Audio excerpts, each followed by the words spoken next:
अस्सलाम वालेकुम dear students, कैसे हैं आप लोग? ठीक ठाक है? I hope so all of you will be fine.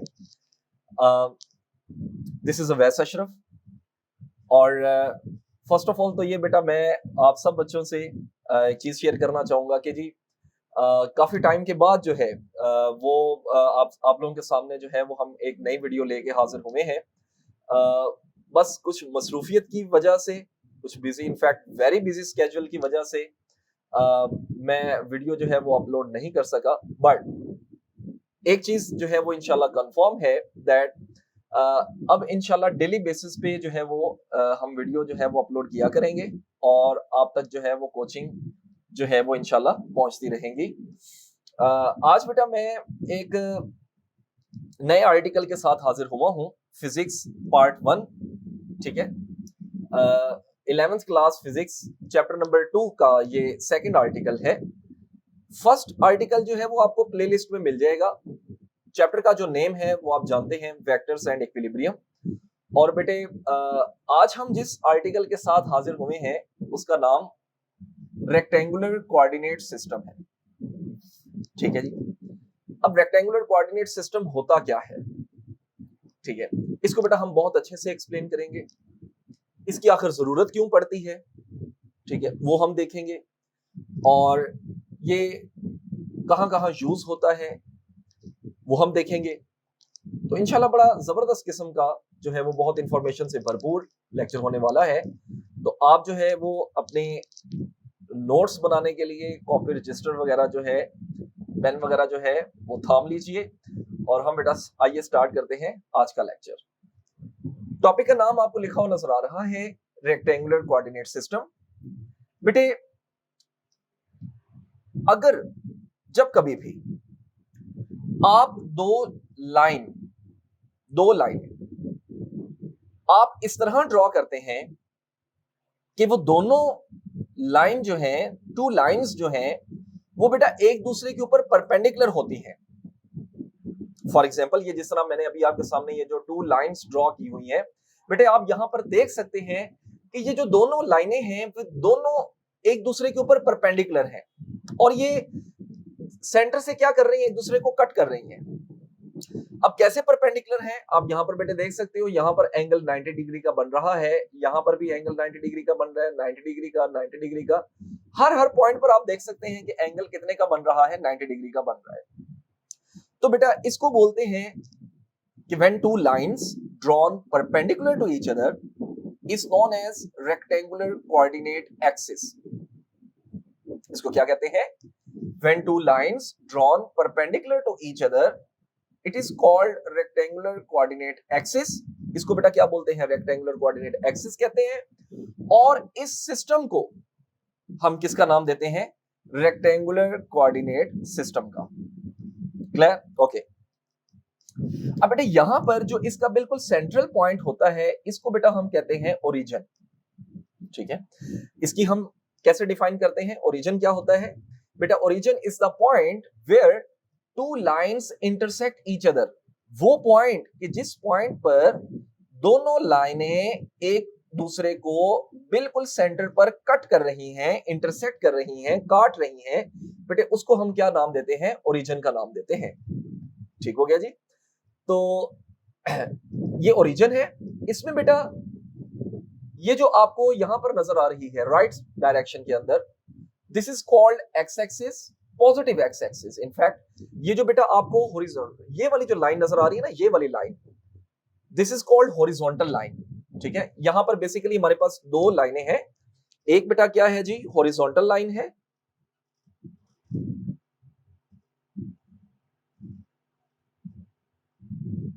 ये हॉरिजॉन्टल लाइन बेटा कहलाती है। और जो दूसरी लाइन है बेटा वो क्या है? वर्टिकल लाइन है।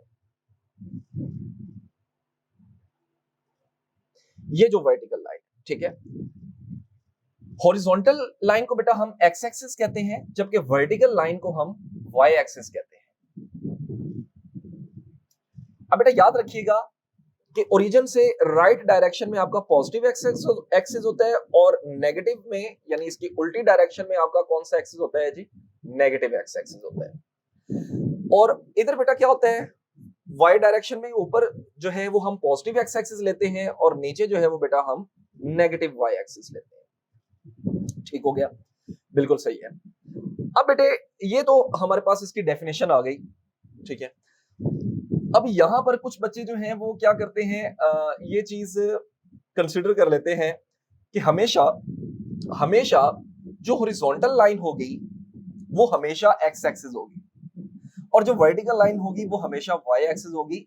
बेटे ये कोई हार्ड एंड फास्ट रूल नहीं है, हाँ ये एक यूं कह लीजिए कि एक ट्रेंड है कि हम इस ट्रेंड को फॉलो करते हैं कि जब नॉर्मली हमें एक्स एक्सिस बनाना होता है तो हम हॉरिजॉन्टल लाइन के अलोंग लेते हैं और जो वर्टिकल लाइन में हम लेते हैं वो क्या होता है, वाई एक्सिस होता है। ठीक है, तो ये आपने इसके अंदर जो है वो फर्क अपने माइंड में हमेशा रखना है।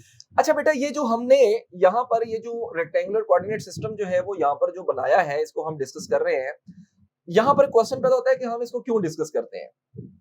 ठीक है, अब बेटा इसकी जरूरत क्यों पड़ती है।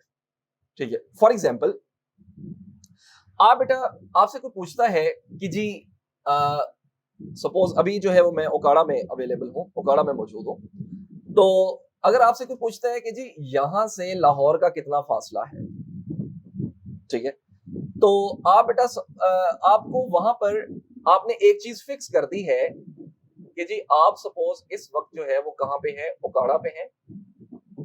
ठीक है, और ओकाड़ा से आपने कहां पर जाना है बेटा, लाहौर जाना है। जी बेटा, तो आप सपोज कर लीजिए कि अभी जो है वो क्योंकि मैं ओकाड़ा में मौजूद हूं, तो ओकाड़ा से लाहौर का कितना फासला है, मान लीजिए कि वो है बेटे 100 किलोमीटर। ठीक है जी, अब बेटे यहां पर आपने ओकाड़ा से लाहौर का फासला बताया है, ठीक है ना। अगर कोई वैसे पूछे कि जी आपका लाहौर का जो फासला है वो कहां से वो कितने किलोमीटर है, ठीक है, अगर कोई वैसे आपसे जनरल कोई क्वेश्चन करता है कि जी लाहौर कितने किलोमीटर जो है वो वाकई पर मौजूद है, उसका कितना फासला है, ठीक है, तो बेटा हमें वहां पर फासला मेजर करने के लिए कोई स्टार्टिंग पॉइंट चाहिए होगा, कोई इनिशियल पॉइंट चाहिए होगा कि जी यहां से अगर आप कैलकुलेट करना स्टार्ट करेंगे तो इतना फासला है। बात समझ आ गई। तो बेटे हमें इस वजह से एक स्टार्टिंग पॉइंट की जरूरत होती है। तो स्टार्टिंग पॉइंट से मेरी मुराद ये मेरा ओरिजिन है। ठीक है, मिसाल के तौर पर बेटे फर्ज कर लीजिए कि यहां पर आपके पास इस एक्स वाई प्लेन के अंदर, इसको बेटा एक्स वाई प्लेन का भी नाम देते हैं, इसको याद रखिएगा, इसको क्या बोलते हैं, एक्स वाई प्लेन। ठीक है, अब बेटा इस एक्स वाई प्लेन के अंदर मान लीजिए कि यहां पर आपके पास कोई से भी क्या है, एक ऑब्जेक्ट है। फर्ज कर लीजिए कि बेटा ये एक गाड़ी यहां पर मौजूद है। ठीक है, आप यहां पर देख सकते हैं, या कोई भी एक ऑब्जेक्ट मौजूद है या कोई भी एक पार्टिकल मौजूद है। ठीक है, आप बेटे इसका फासला जो है वो बताना चाहते हैं। ठीक है, आप फर्ज कर लीजिए कि आपने यहां से ओरिजिन से बेटा इस पॉइंट तक जाना है, तो आप क्या करेंगे, आप बेटा पहले इस तरफ से ओरिजिन से पहले पॉजिटिव एक्स एक्सिस की तरफ जाएंगे। ठीक है, मान लीजिए आप यहां पर आ गए और फिर आप यहां से बेटे यहां पर जो है वो मूव करके जाएंगे। ठीक है, यानी पहले आप ओरिजिन से इस पॉइंट तक जाएंगे और फिर यहां से आप इस पॉइंट तक चले जाएंगे, तो आप अपनी डेस्टिनी पर, आप अपने मकाम पर जो है वो पहुंच जाएंगे।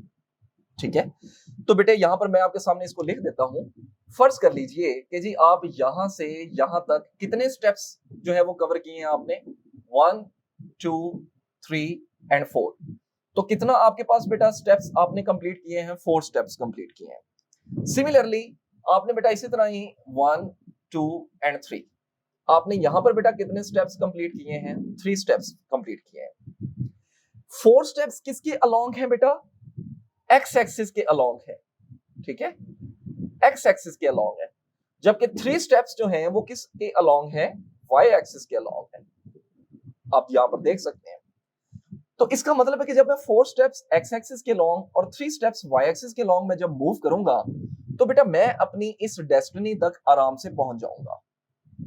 ठीक है, ओके, तो बेटा इसको ओरिजिन से यहां तक बेटा इसको रिप्रेजेंट करने के लिए जो हम यहां पर बेटा वेक्टर यूज करते हैं ना, ये मैं अभी आपके सामने जो यहां पर मैंने वेक्टर बनाया है, इस वेक्टर को हम किसी भी चीज का बेटे नाम दे सकते हैं, सपोज डी वेक्टर का नाम दे सकते हैं, ठीक है, या किसी भी आप वेक्टर का नाम दे सकते हैं। तो बेटे आप यहां पर देख सकते हैं कि यहां से यहां तक ये जो वेक्टर है इसके यहां पर दो कोऑर्डिनेट्स हैं।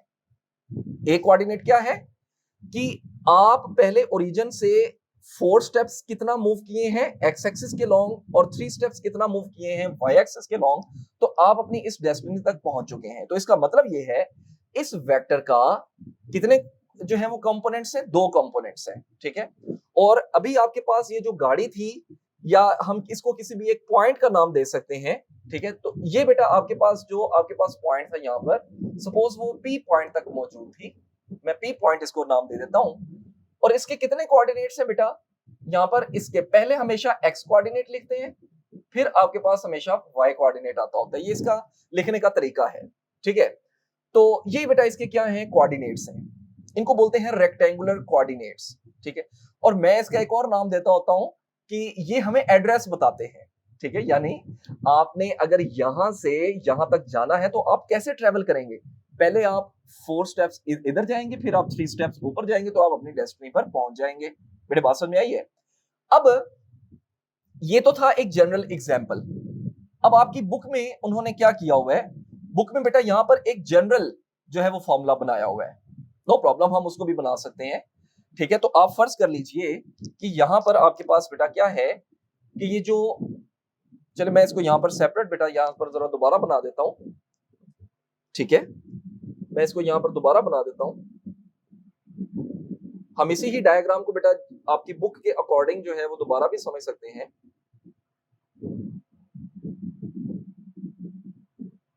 दिस इज ओरिजिन, यहां पर एक पॉइंट लिया हुआ है जिसको मैं पी का नाम दे देता हूं, और इसका बेटा यहां पर इसको हम जिस वेक्टर से शो कर रहे हैं वो वेक्टर ये है, ठीक है। और इस वेक्टर को मैं डी का नाम दे रहा हूं। अब इसके 2 कोऑर्डिनेट्स हैं बेटा। फर्स्ट कोऑर्डिनेट क्या है, वो ये है, ये वाला आप यहां पर देख सकते हैं, दिस इज एक्स कोऑर्डिनेट। और एक्स कोऑर्डिनेट को यहां पर मैं सपोज ए के बराबर ले लेता हूं। और जो दूसरा कोऑर्डिनेट है बेटा वो क्या है, वो ये है, यानी वाई कोऑर्डिनेट है। तो ये बी कोऑर्डिनेट है, ठीक है। तो इसके यहां पर 2 कोऑर्डिनेट्स आ जाएंगे, एक्स कोऑर्डिनेट और वाई कोऑर्डिनेट। और यहां पर आप देख सकते हैं कि एक एंगल बेटे थीटा भी बन रहा है, ठीक है। ये एंगल थीटा क्या शो करता होता है, ये एंगल थीटा बेटा शो करता है डायरेक्शन को, आपके वेक्टर की डायरेक्शन को। इंशाल्लाह आने वाले लेक्चर्स में इसको हम मजीद जो है वो बहुत डिटेल में जो है वो बात करने जा रहे हैं, ठीक है जी। अब बेटा ये तो बात होगी जी, समझ आ गई हमें कि अगर कोई ऑब्जेक्ट अगर तो एक्स वाई प्लेन के अंदर मौजूद है, ठीक है। अच्छा यहां पर बेटा मैं एक चीज इसको ना यहाँ आपके नोट्स बनाने के लिए मैं इसको लिखता चलूं, वो क्या है कि हॉरिजॉन्टल लाइन के अक्रॉस आपने देखा वो क्या होता है बेटे, हॉरिजॉन्टल लाइन को हम क्या बोलते हैं, एक्स एक्सिस, और वर्टिकल लाइन को हम नॉर्मली क्या लेते हैं, वाई एक्सिस लेते हैं, ठीक है। तो ये चीज है आपके पास। अब बेटा जरूरी तो नहीं है, आप कहेंगे कि सर अगर कोई ऑब्जेक्ट यानी एक्स वाई प्लेन के अंदर नहीं है, यानी अगर कोई ऑब्जेक्ट स्पेस में है, मींस दैट स्पेस में क्या है कि यहां पर हवा में उड़ रहा है जिस तरह एरोप्लेन उड़ रहा होता है, ठीक है। तो हम उसकी लोकेशन को कैसे बयान करें बेटे, जब कभी भी आपके पास प्लेन हो, जिस तरह मैं अभी यहां पर आपके सामने प्लेन है, ठीक है, ये जो बोर्ड है ये प्लेन है, this is called X Y plane, ठीक है। लेकिन बेटे अगर आपके पास कोई भी ऑब्जेक्ट जिस तरह एरोप्लेन है वो हवा में उड़ रहा होता है, ठीक है, तो वहां पर बेटा ये एक्स वाई प्लेन काफी नहीं होता, ठीक है। अच्छा इसका एक और नाम मैं यहां पर पहले बेटा लिखता चलूं, एक्स वाई प्लेन को हम 2 डायमेंशन भी कहते हैं, यानी 2D भी कहते हैं। जबकि अगर एरोप्लेन वगैरह की बात की जाए तो वहां पर बेटा हमें एक तीसरा एक्सिस भी इंट्रोड्यूस करवाना पड़ता है, और उस एक्सिस को बेटा हम नाम देते हैं जेड एक्सिस का, ठीक है। तो इसको हम, आप मेरे साथ जरा देखिएगा बेटे, ये देखें, ये पॉजिटिव, ये आपका क्या है, हॉरिजॉन्टल लाइन एक्स एक्सिस, और ये क्या है जो कि इसके ऊपर परपेंडिकुलर है, ये बेटे क्या है, वाई एक्सिस। और जो जी एक्सिस होता है वो इन दोनों के ऊपर परपेंडिकुलर होता है, यहां पर आप देख सकते हैं, ठीक है, कि यहां पर ये जो मेरे पास पिंक कलर का बोर्ड मार्कर आपको नजर आ रहा होगा, ये बेटे एक्स और वाई दोनों को के ऊपर क्या है, परपेंडिकुलर है। ये देखिए दोनों के ऊपर क्या है, परपेंडिकुलर है, यानी ये इस तरह हवा में होता है, ठीक है। तो मैं अगर आपके सामने इसको अच्छे से एलैबोरेट करने के लिए यहां पर आपको ड्रॉ करके दिखाता हूं, ये बेटा आपके पास क्या होता है, नॉर्मली एक्स एक्सिस होता है, और ये वाला जो होता है बेटा वो आपके पास नॉर्मली क्या होता है, वाई एक्सिस होता है। और इन दोनों के ऊपर जो परपेंडिकुलर आता है यानी ऐसे, उसको बेटा हम क्या कहते हैं, जी एक्सिस कहते हैं। अब यहां पर बच्चे जो है वो अक्सर पूछते हैं कि सर हम इनको, ये जो हवा में है, स्पेस में है, हम इसको कैसे ड्रॉ करें। अगर आप इसको पेपर में 3D के अंदर अगर आपका कोई क्वेश्चन आ जाता है तो आप वहां पर हवा में बना के आ जाते हैं, तो वहां पर एग्जामिनर को तो नजर नहीं आ रहा, क्योंकि हवा में आपको चीज दिखाई नहीं देगी। तो फिर वहां पर क्या होगा, आपको नंबर नहीं मिलेंगे। आप तो कहेंगे कि मैंने तो थर्ड एक्सिस ड्रॉ किया था लेकिन आपको नंबर नहीं मिले, क्योंकि आप वहां पर नजर ही नहीं आ रहा। तो बेटे उसका तरीका ये होता है कि जो जी एक्सिस होता है स्पेस में, इसको हम यहां से पकड़ते हैं और इस तरह नीचे इसको गिरा दिया जाता है, यानी ये जो है इन दोनों के ऊपर परपेंडिकुलर, बेटे ये क्या कहलाएगा, ये आपके पास जी एक्सिस हो जाएगा। ठीक है, ओके। मैं दोबारा यहां पर बेटा वही चीज रिपीट करूंगा कि नॉर्मली क्या होता है, ये एक्स एक्सिस होता है, ये वाई एक्सिस होता है, और ये जी एक्सिस होता है नॉर्मली केसेस के अंदर। But it's not the hard and fast rule कि ये जो एक्सिस है ये हमेशा एक्स एक्सिस ही होना चाहिए, ये जो है वो हमेशा वाई एक्सिस ही होना चाहिए, ये जो है वो हमेशा जी एक्सिस ही होना चाहिए। This is not hard and fast rule. तो मेरे बेटे यहां पर आप चाहो तो इसके एक्सिस को नाम जो है वो इनका चेंज भी कर सकते हैं, जिस तरह आपकी टेक्स्ट बुक के अंदर किया हुआ है। तो आपने उससे बिल्कुल घबराना नहीं है। हम बेटा चाहें तो इसके ऊपर जो है वो यहाँ पर इनके नेम्स जो है वो बेटा हम चेंज भी कर सकते हैं, नो प्रॉब्लम। यानी आपकी टेक्स्ट बुक में अगर बेटा देखा जाए तो वहां पर उन्होंने क्या किया हुआ है, इसको बेटा एक्स एक्सिस का नाम दिया हुआ है, इसको बेटा वाई एक्सिस का नाम दिया हुआ है, और इसको बेटा जो है वो जी एक्सिस का नाम दिया हुआ है। तो हम इस तरह भी देख सकते हैं, नो प्रॉब्लम। अब वही पार्टिकल है जी, लेकिन ये अब पार्टिकल 3 एक्सिस के अंदर है, यानी स्पेस में है। ठीक है, तो बेटा ये आपके पास क्या आ गया जी, आपका वेक्टर आ गया। ठीक है, वेक्टर आपके पास ए का नाम दे दिए जी, चलें जी, ये आपके पास ए वेक्टर है। ठीक है, इसको मैं जरा थोड़ा सा वाजे करके और थोड़ा सा जरा अच्छे से बना देता हूं। आप यहां पर बेटे देख सकते हैं, this is your point P. ठीक है, अब बेटा यहां पर एंगल्स को हम डिफाइन करेंगे, जो कि आपका बहुत ज्यादा क्रिटिकल पार्ट है, उसको आपने बहुत अच्छे से समझना है। अब बेटा ये जो पार्टिकल है ना, ये 3 एक्सिस के अंदर है, यानी एक्स वाई और जी के अंदर है। अच्छा, इसके हम कोऑर्डिनेट्स तो आसानी के साथ लिख लेंगे जी। एक्स कोऑर्डिनेट को हमने किसका नाम दिया था, ए का, तो इधर भी क्या आ जाएगा बेटा, ए आ जाएगा। वाई कोऑर्डिनेट क्या है, बी का नाम है, तो बी आ जाएगा। जी कोऑर्डिनेट के साथ क्या आ जाएगा, सी आ जाएगा। Very easy, no problem. लेकिन यहां पर एंगल्स जो हैं वो आपने बेटा बहुत अच्छे से उसको क्लिक करना है। याद रखिए किसी भी वेक्टर का, इसका चलिए मैं नाम दे देता हूं, ये वेक्टर ए है बेटा, सपोज कर लीजिए, या डी वेक्टर, वही आप एक वेक्टर इसको जो है वो नाम दे दीजिए, नो प्रॉब्लम। यहां पर जो बेटा वेक्टर ए है, इसका एंगल अब कहां से लिया जाए। एंगल बेटा आपने हमेशा एक चीज याद रखनी है वेक्टर एनालिसिस के अंदर, कि आपने किसी भी वेक्टर का एंगल हमेशा पॉजिटिव एक्स एक्सिस से एंटी क्लॉकवाइज डायरेक्शन के अंदर लेना होता है। कहां से, एक्स वाई प्लेन के अंदर। ठीक है, अगर आपके पास 3 एक्सिस आ जाएं तो फिर भी आपने जिस भी एक्सिस से एंगल लेना है वो एंटी क्लॉकवाइज होना चाहिए। बात समझ रहे हैं, यानी हम जानते हैं ना बेटा कि ये आपके पास जो क्लॉक कैसे चलता है, ऐसे चलता है, आप जानते ही हैं, ये क्लॉकवाइज होता है, इसको बोलते हैं क्लॉकवाइज। ये जो क्लॉक ऐसे चलता होता है ना, आप जानते हैं, तो इसके जो ऑपोजिट होता है वो बेटा ये होता है, इसको बोलते हैं एंटी क्लॉकवाइज। ठीक है, ये क्या होता है, एंटी क्लॉकवाइज। ठीक है, ये क्या हो गया आपके पास, एंटी क्लॉकवाइज। तो आपने हमेशा बेटा इस डायरेक्शन को लेना होता है, क्योंकि ये डायरेक्शन क्या होती है आपके पास, पॉजिटिव होती है। ठीक है, तो हमने तो एंगल लेना है एंटी क्लॉकवाइज डायरेक्शन के अंदर। ओके, अब बेटा एक्स एक्सिस से ये वाला जो आपके पास एंगल बनेगा, इसको मैं नाम दे देता हूं, सपोज अल्फा का नाम दे देता हूं इस वेक्टर का। जो वाई एक्सिस से बेटा एंगल बनेगा, इसको मैं कह दूंगा कि ये आपके पास क्या है, बीटा है। और जो जी एक्सिस से एंगल बनेगा वो बेटा ये बनेगा, और ये क्या है बेटा आपके पास, this is the angle which is called gamma. अब यहां पर आके बच्चे बड़ा कंफ्यूज हो जाते हैं। वो कहते हैं कि सर ये तो एंटी क्लॉकवाइज बन गया, बिल्कुल ठीक है, समझ में आ गया। ये भी एंटी क्लॉकवाइज है, बीटा जो है ये भी एंटी क्लॉकवाइज है, लेकिन ये गैमा जो है वो तो क्लॉकवाइज है। आप बिल्कुल सही कह रहे हैं, ये बिल्कुल क्लॉकवाइज आपको नजर आ रहा है, ठीक है, लेकिन बेटे हकीकत में ये क्लॉकवाइज नहीं है। इसकी रीजन क्या है, इसको आप बहुत अच्छे से अंडरस्टैंड कीजिएगा। बेटे देखिए, गौर कीजिएगा जरा। आप फर्ज कर लीजिए कि ये एक्चुअली जो आपकी बुक में जो डायग्राम उन्होंने बनाई हुई है वो है 3D के अंदर, ठीक है, 3 डायमेंशन के अंदर, XYZ के अंदर। तो हम बेटा उसको जब पेपर के ऊपर ड्रॉ करते हैं, तो हम पेपर के ऊपर ड्रॉ करते हुए हम उसको 3 एक्सिस के अंदर यानी स्पेस में नहीं बना सकते। तो उसको आपने अच्छे से अंडरस्टैंड करने के लिए आपने यहां पर जो है उस चीज को बेटा कंसिडर करना है, आपने देखना है। देखें, ये क्या है, आपके पास एक्स एक्सिस होता है, ठीक है, ये क्या होता है बेटा, ये वाई एक्सिस होता है, और ये क्या होता है, ये जी एक्सिस होता है, ठीक है। या अगर आप इसी ही डायग्राम की एग्जांपल लेंगे तो वो कोई इशू नहीं है। आप बेटा समझ जाइए कि ये क्या है, आपके पास एक्स एक्सिस है, ये जो ऑरेंज कलर का आपको बोर्ड मार्कर नजर आ रहा है, और ये क्या है, वाई एक्सिस है, और ये क्या है, जी एक्सिस है। No problem, no problem. अब बेटे यहां पर आप देख लीजिए इसको कि आपके पास बेटा यहां पर जो वेक्टर है